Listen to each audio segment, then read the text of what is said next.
Good afternoon, everybody. Nice to see you all here. Everyone's looking a little bit sleepy, so we might have to do something to just activate the room, get a bit of energy. I'm going to give you some tools this afternoon to help you sleep better, and the only way I'm going to be able to do that is so you're not yawning and falling asleep in the back there. So I guess you've probably been sitting down for quite a while now, so this only works if you join in the fun. So I'm going to need you to all stand up, please. Put down your devices, because this is one of my main take-homes from all of the knowledge I'm going to give you. Put your devices down. You won't need them for the next 15 minutes. We're going to get energized, and then we're going to listen and focus. So let's have a little bit of something to wake you up a second. So just to get a bit of energy going, I would like you to just shake all your hands like this, all right? Bit of a leg work, all right? And then we're going to bounce a little bit like this. That's it, keep bouncing. This is just going to energize you and get you breathing. Breathe through the nose, out through the mouth.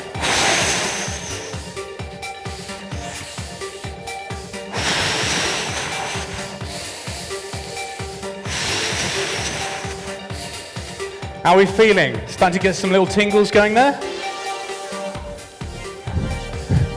Now, the next thing I need you to do, I need to hear you. And there's a reason for this, okay? So I need to wake your hearts up a bit.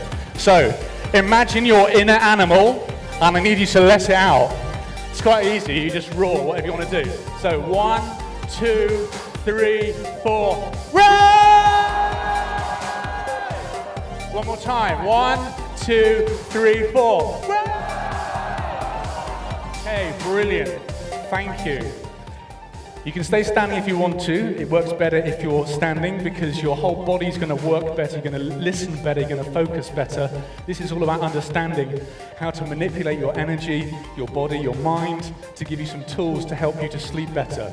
Right now, I need you to focus better. That's what I've just done. That was called emotion engineering.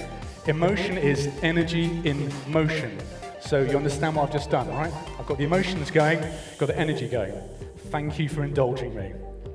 So, a little bit of background. I got into this whole game back in the late 80s, met a guy called Aphex Twin, didn't know he was cool at the time, helped him get his first record deal. He showed me how to make music in the studio. That enabled me to go on to start a career in music, working with a guy called Mark Pritchard.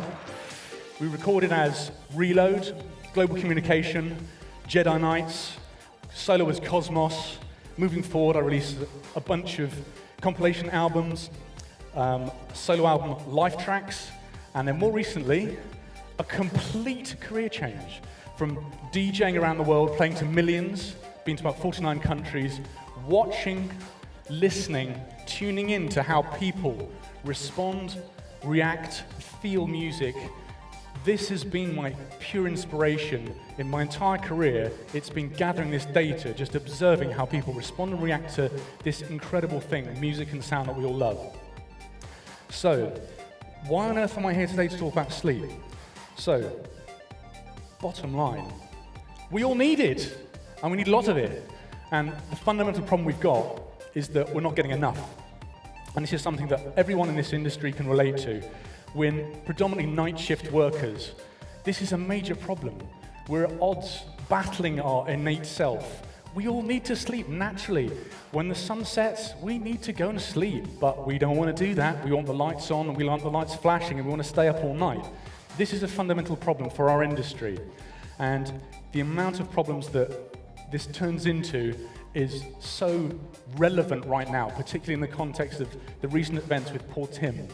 So we're going to get onto this, a quick recap of where on earth this sleep stuff comes from. Actually, I have to say thanks very much to Ben Turner.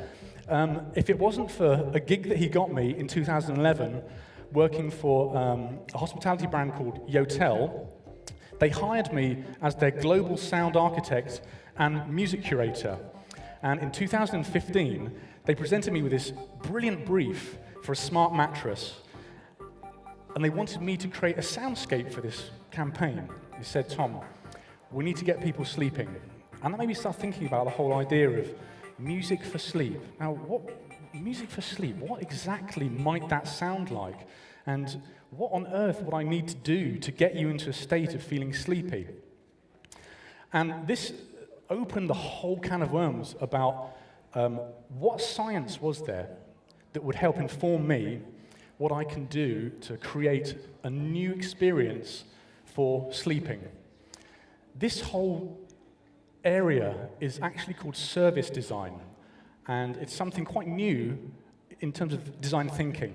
Service design is about understanding end-user empathy, understanding that every single event could have a soundtrack. Every single thing that you do in your life is a journey, and each one of those journeys has a narrative. And if you understand what happens along that journey, perhaps you can have a better soundtrack to that. And the science behind this is called psychoacoustics. And this is fascinating. I didn't even know it existed before. Psychoacoustics is a multidisciplinary science. It's to understand how sound and music can affect you psychologically, cognitively, behaviorally, physiologically, emotionally.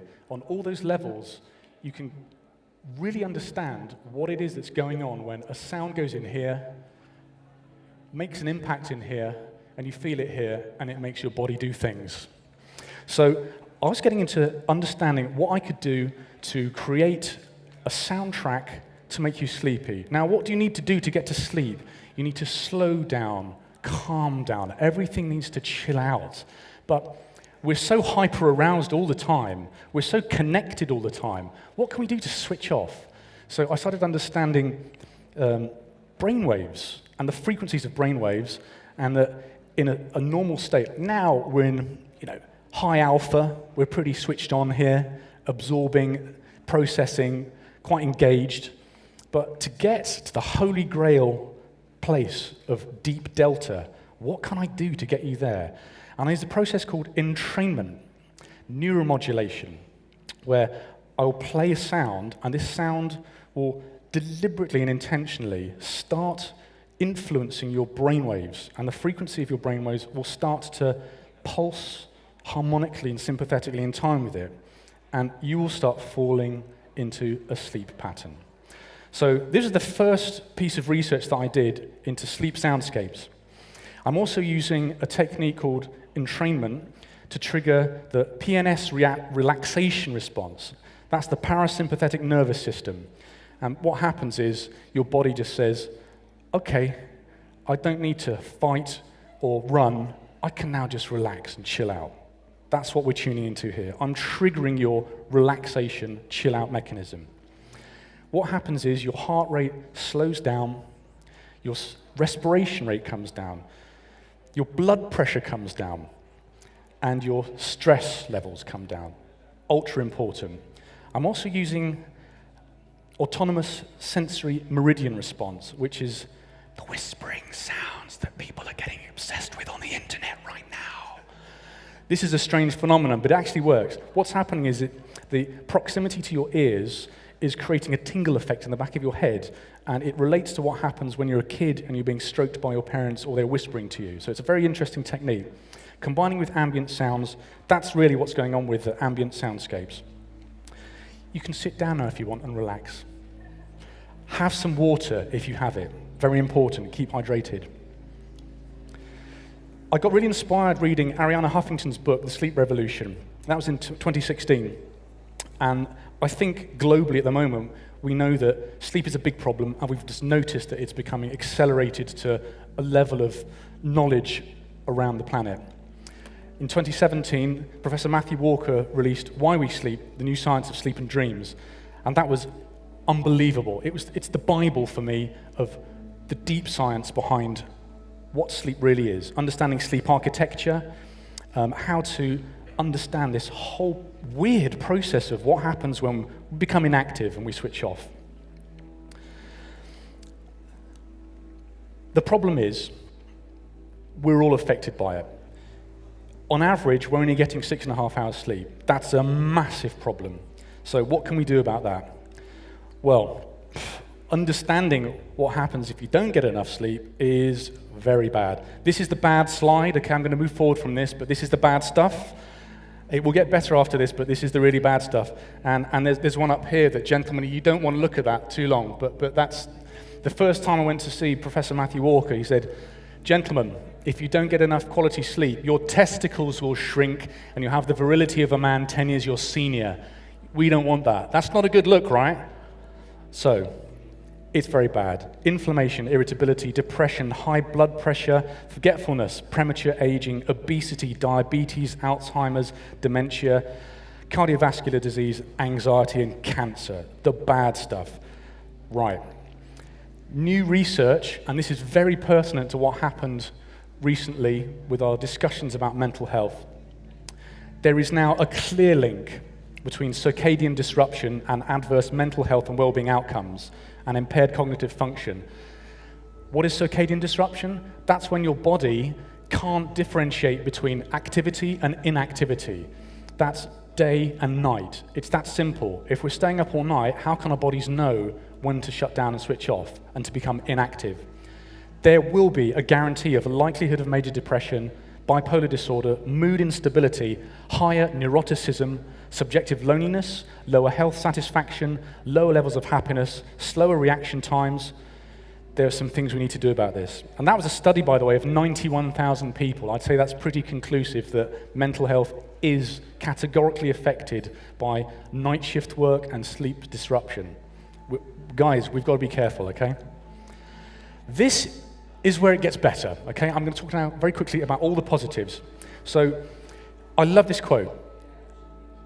Scientists have discovered a revolutionary new treatment that makes you live longer, it enhances your memory, makes you more attractive, it keeps you slim, lowers food cravings, it protects you from cancer and dementia. It wards off colds and flu, it lowers your risk of heart attack, stroke, and diabetes. You'll even feel happier, less depressed, and less anxious. Interested? It's free and it's called sleep. And we can have it every night if we choose to. So I've come up with this idea of simple, easy to remember pillars of sleep wellness. So let's whiz through. I'm going to make this available online for anyone, so if you don't want to flash and scroll and tap, you can just listen along. So sleep and wake routine is very, very important. You have to make sure that you're going to bed and waking up at the same time. Very difficult in this industry, I know that. I've been there. I've had chronic insomnia. I've been staying up all night as a night shift DJ, waking up when my kids wake up and realizing why I'm grumpy dad. Doesn't work. So you have to get the balance right. Try and aim for about 7.5 hours. 8 hours, I would say, is a bit skewed. Between 7 and 9 is good. 7.5 is actually 5 full sleep cycles. One sleep cycle is 90 minutes. The maths adds up. When you come out of a full sleep cycle, you're in the lightest level of sleep. Now, stage 1 REM sleep is great because that's when you're dreaming. You'll just wake up naturally and you won't be grumpy. So that's what we're aiming for, sleep cycles. My advice is try going to bed an hour earlier. That can always help. And if you're going to have a daytime nap, limit it to 20 or 30 minutes. Try to expose yourself to natural light when you're out and about first thing in the morning. It really helps to train the body clock to know the difference between night and day. Go out for a walk. Easy thing to do. This is quite fun. The caveman idea of sleeping paleo.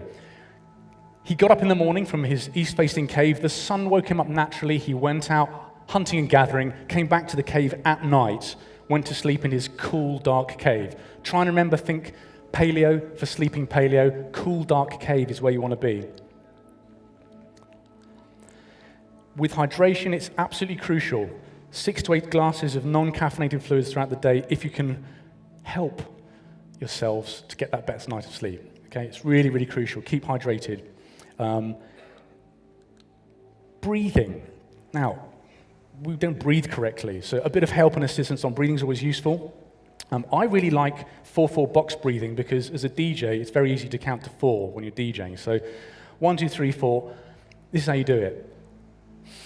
2, 3, 4, in through the nose, hold, 2, 3, 4, out through the mouth, 2, 3, 4, wait, 2, 3, 4. So simple. 2 minutes of that will reduce your cortisol levels and prepare you for relaxation and sleep. Get outside and exercise during the day. Now, seriously, you don't have to do the fabled 10,000 steps. It was a 1960s Tokyo Olympics marketing hype angle. It was just a ploy. You don't need to do that. 3 of the classic brisk active 10 minutes walks is all you need, trust me. Eat light food before you go to sleep. If you've got any spices going on, that's going to stimulate the heart. You don't really need that. Alcohol will also wake you up 2 to 3 hours after drinking it. So stay hydrated, guys. This is the crucial one. I'm really sorry to say, but you know, we are addicted to these guys, and we should be addicted to our partners, boyfriends, girlfriends, wives, lovers, whatever. We don't need these in our lives when it comes to bed, okay? We need to try and get these out of our lives an hour before bed. The blue light from these screens, tablets, and devices, they're going to block your melatonin release. You don't need that. Social media and scrolling, that's going to keep your brain going. Not a good idea. Switch off. You need that hour to unwind. Hide the alarm clock screen. Again, you don't want to be watching the clock. I'm watching the clock right now because I'm a minute over. Sorry, nearly there. Environment. Make your bedroom a sleep sanctuary. Invest in comfortable pillows and mattress. Keep it cool and dark. Get some oxygenating plants in there. That's all going to help. You need that space to be lovely for sleep. Temperature. If you can get it between 16 and 18 degrees, that's really going to help. 1 degree temperature drop in your core body temperature is going to help you get a better night's sleep. Lighting. Now, Thomas Edison messed this up. Incandescent light bulb, that was it, game over. We electrified the night. We've basically extended sun right into the middle of the night. Not a good idea. If you're going to use a light at night, switch to red lamps if you can do that. Get a sunset simulator. Noise. Try and make sure that your windows are double glazed. I use attenuating custom earplugs because 36 decibels of turn down is perfect for me. Relaxation, good thing to do an hour before bedtime. Practice some meditation, mindfulness, have a warm bath, drink something, read a book, unwind, meditate, listen to some soundscapes. That's where you need to get some sleep better in. Sleeping in the dark is absolutely crucial. You need to have blackout blinds or curtains or a mask. The darkness will tell your body that it is time to be inactive and to sleep. Just remember, sleep paleo again. I use a mask and some earbuds for what I like to do for sleeping. And that's me sleeping better. Thank you very much. Sleep well.